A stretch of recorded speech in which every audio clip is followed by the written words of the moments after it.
বিয়ে বাড়িতে রান্না মানে অদ্ভুত এক ধরনেরই।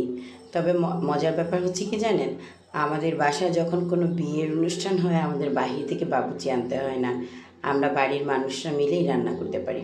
আর এটার মধ্যে একটা অদ্ভুত আনন্দ থাকে, কাজ থাকে অনেক বেশি, টেনশন থাকে অনেক বেশি, কীরকম হবে, সময় মতো করতে পারবো কি না, সব কিছু মিলিয়ে ভালোই হয়। আর আমাদের বাসায় প্রোগ্রামগুলো হলে অবশ্যই ছাদের উপর রান্না করা হয়।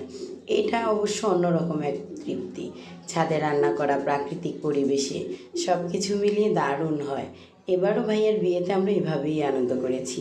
আমি নিজে রান্না করছিলাম, সাথে আমার ভাইয়াও ছিল, আমাদের হোটেলের বাবুচি ভাইয়া ছিলেন, যিনি আমাদের সারা বছর ধরেই আমাদের সাথে থাকেন। কিছু লোক ছিল আরও কাজের, সবাই মিলে হেল্প করছিল, ভালোই লাগছিল।